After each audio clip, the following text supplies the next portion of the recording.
sangat Dwijawara tambrang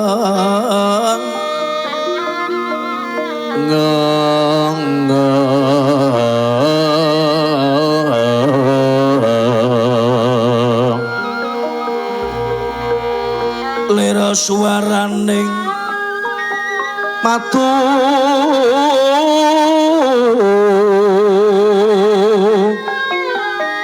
lera suaraning matur pronto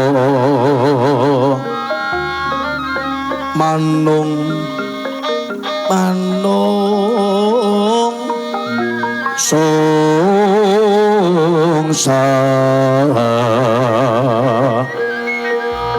sarining kembang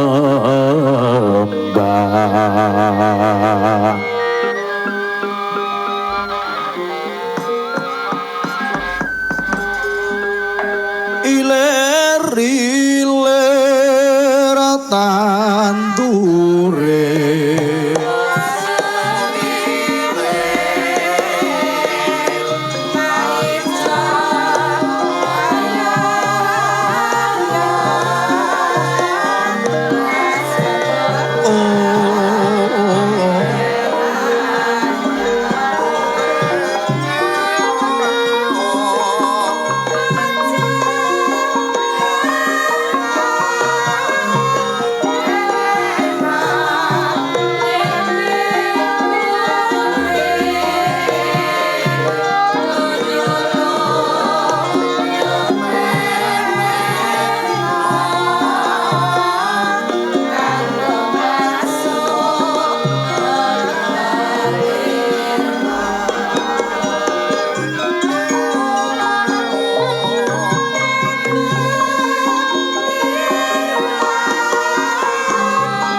Surteng langar kok manteni wengi jroning wengi dening wonten ingkang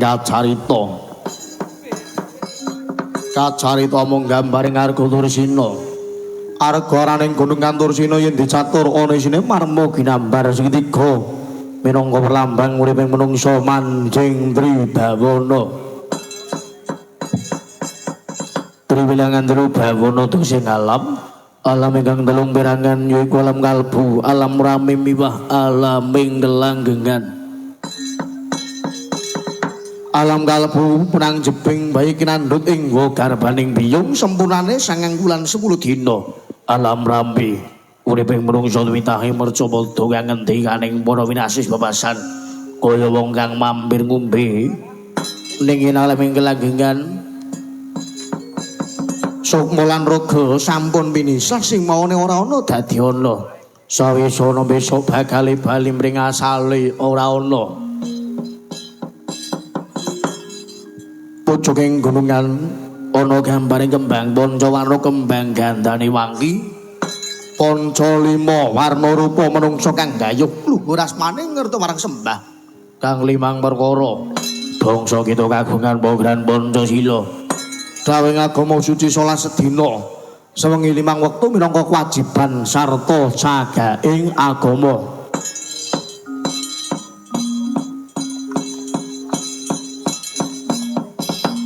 Ana kayu kastuba ripange 4 godhonge 9 ngadeg jejeg Bangi papat wetan kidul klundal lor wadaging menungsa. Kadunungan nafsir patang perkara bumi geni banyu kalawan angin.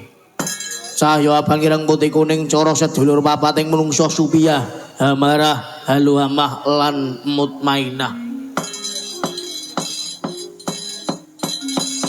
Godhonge sanga uriping menungsa kapurba bolongan sanga kang wajib dijaga marandene kayun ngadeg jejeg kang ngendikane wong kuno bakal ana lindhu sedina. Kaping 7 aja padha lali gandulan waton. Iki waton urip ingkang nganggo dasar bener.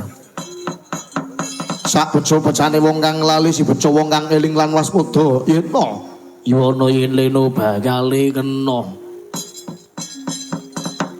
Gambar kemamang gegambaran dadi menungsa aja ndarbini rasa panasten marang ketrimaning wong liya yen to gayo ketrima. Sapa temen tundhone menangi temah lakonana tapa jaba srana resik kalawan gendur.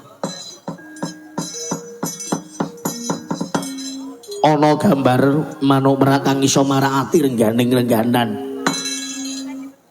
Sama jinamadan yen dijiwit krasa lara aja seneng nyiwit marang liyan.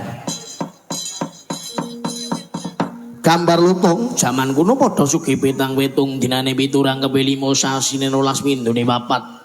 Dina 7 ana petungane Senin 4 Selasa 3 Rabu 7 Kamis 10 Jumat 6 Sabtu 9 Minggune 5. Orang keping dina manis paing pon wage kliwon manis 5. Paing 9 pon 7 wage 4 kliwon 8. Sasi 12 iku sasi Sura Sapar mulut badha mulut. Jumadil awal Jumadil akhir Rajab. Saban basa Sawal Dul Kaidah besar. Tahun 8 iku tahun alif tahun hi tahun Jimawal tahun J tahun Dal tahun B tahun Wawu kang pungkasan tahun Jimakir. Windune 4 windu adi windu Kuntara, windu Sengara lan windu Sanjaya.